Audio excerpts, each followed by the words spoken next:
Grabe yung traffic.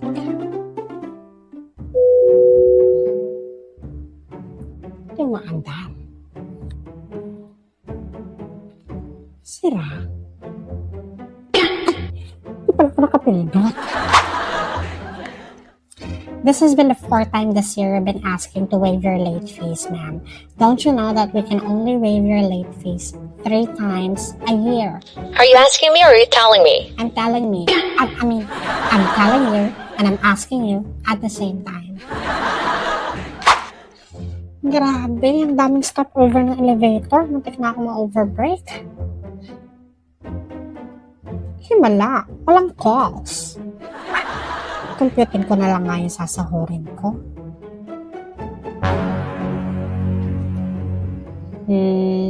Kung iniisip mo, Tia, lang na overbreak ako, nagkakamali ka kasi nakabalik ako ng eksaktong oras sa station ko. Nakabalik ka nga sa station mo, hindi ka naman nag-punch in from break. Kaya pala walang calls. Guys, may binili akong food. Nilagay ko sa pantry. Kuha na lang kayo ha. Hindi kasi tayo pwede magsabay-sabay mag-break time ngayon. Queuing eh. Okay po, TL. Mag-break na ako ha. Go. Thanks, TL. Ang sarap-sarap talaga ng pizza ang in-order mo for us. Tsaka, ang sarap ng spinach. Ano pizza pinagsasabi mo? Hindi naman pizza binili ko sa inyo. Rice meals yun. Chicken fries. Kayo po yung nakita dun sa CCTV yung nagnakaw ng pizza ng kabilang team. Kunin ko na lang po pangalan nyo. Wala.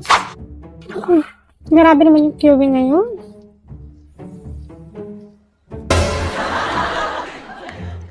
Ano ginagawa mo? Hi, thank you for calling. Beverly, dito muna ako upo Sira ka sa station to eh. Naayos Okay pa rin po, ang TL. IT. Ayusin mo calls mo Yes po. Anyway, patawag na ako sa mga ka-team mo. Mag-meeting tayo. Sige po, TL. So guys, alam ko medyo late na, no? Pero pag-usapan natin yung summer outing natin as a team. Saan niyo gusto pumunta? Try naman natin doon sa malayo tsaka sa medyo refreshing. Kaya nga, dun tayo sa pwede tayo makapag-relax, tapos makapag-swimming, saan niyo kantahan gusto? tsaka inuman. Ano kwento? Hindi kayo mag-usap about kung saan tayo pupunta, no? Kasi isang lugar lang naman yung pupuntahan natin. Saan? Saan pa, PM? Sa Kanso. Okay na yun, basta magkasama-sama tayo lahat. O siya, sige. Bukas pag-usapan natin yung mga activities na gagawin natin. Pero, magtabi na kayo ng taga 1K. Pero today, magbigay na kayo ng tag 500 pesos para maliit na lang yung babayaran natin. Bigay nyo kay Beverly yung mga bayad nyo, ha? Marinig nyo yun, ha? Sa akin kayo bibigay ko. Kolektahin ko yung mamit mo. Beverly, nakapagbigay na ba sila? Yes po, TL. Nasa akin na po lahat ng payment nila. O siya, itabi mo muna yan. Next week na yung team building natin. Sarap sana magkape ngayon. Kaso sakto na lang yung budget ko. Hello, sino to? Kay Miss Beverly Fuyat po, ma'am. Delivery po. Ang bilis naman yung dumating. Magkano po yan? 1.5 po, ma'am. 1.5? Yes po. Sige po, palabas na kuya. Okay. Ako, buti na lang sa akin pala pinahawak ng PL yung pera ng outing. Kundi hindi ko to nakuha. Yaan mo na. Bayaran ko na lang sa sahod. Total yun naman yung araw ng team building namin. Hindi pala ako makakasama sa outing natin. Kasi sasabay pala yung family reunion namin. Ganun ba? Nakalimutan ko magsabi. Sige, kuhain mo na lang yung pera ng kay Beverly ha. Mamayang pag Sige po. Salamat. TL, di pala ako makakasama sa outing na. Pag pinaplano talaga yun, no? Hindi natutuloy. Bakit di ka sasama? Pupunta kasi kaming Bulacan, may asikasuhin kami ng ate ko eh. May point. O siya, i-reschedule na lang nga natin yung team outing natin. Total, nag-cancel naman na kayo. Kunin mo na lang yung pera mo kay Beverly mamayang Sige pagtawag. po TL, salamat. PL, may ganap ka rin. Ay, hindi po. Magtatanong lang po ako kung may available VTO ba. Wala po kasi sumama pakiramdam ko.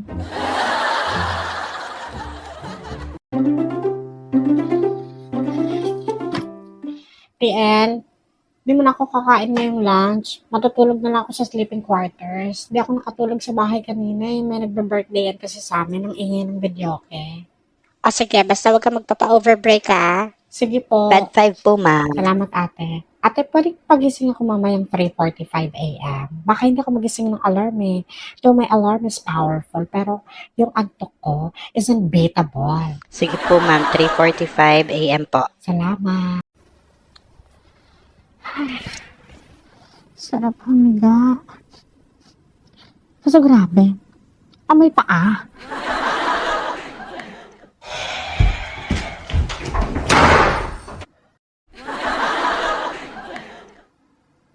Grabe makabukas ha.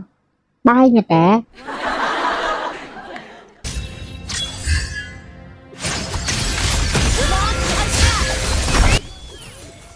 Kala ko sleeping quarters. Gaming room pala.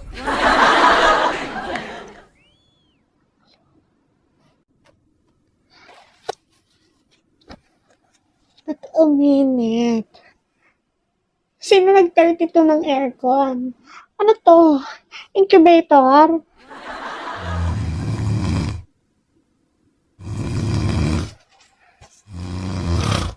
Hilik pa ba yan? Ang bababoy ah. Ano ba naman mga tao ito? Ay, dapat nilakasan nyo, kinonect nyo sa speaker. Masyadong mahina eh. Ano gusto nyo? Oh ma'am, kala ko inaantok ka. Kanina antok lang. Ngayon, pati sa manang loob, meron na. For your help. That's all I need for today. I guess we're all done. OMG, may 1 minute ako after this. Baka pasukan ang agad ng call. Ma'am, just give me 1 more minute. I just need to make sure that I have all the notes in detail so that we will not have the same problem again. Well, that's fine. Go ahead. Thank you. Well, thank you for making this transaction easy for the both of us. This is Colette. You have a great day.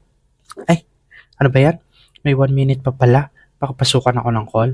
TL, ACW lang po. Marami kasing concerns yung customer ko eh. Mahaba-habang notes to. Okay, log out after that note ha. Okay po. Ano ba yan? May 1 minute pa ako. TL, pwede pa mag-bio break? Sandy, kung kailan talaga log out na ha. Bilisan mo. Alam ko po kasi ako eh. Hindi ako nakalabas kanina.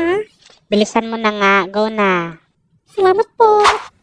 Yes, ma'am, and I'm glad I was able to resolve your concern for today. Again, my name is Beverly. How can I help you today? I mean, you have a wonderful day. Ay, may 1 minute pa pala ako before end of shift. Alam ko na. TL, callback lang po. Beverly, waste ka na naman na. Alam ko na yan. Benta to, TL. O siya, bilisan mo na para makauwi Salamat na tayo. Hindi naman to sasagot eh. Tsaka, mukha naman to walang pera. Hello, is this? This is Beverly from Sales Department. As per your request earlier, I'm calling back to complete the transaction. Are you still interested to do it now? Or should I call you back tomorrow morning? No, I guess we have to do it now.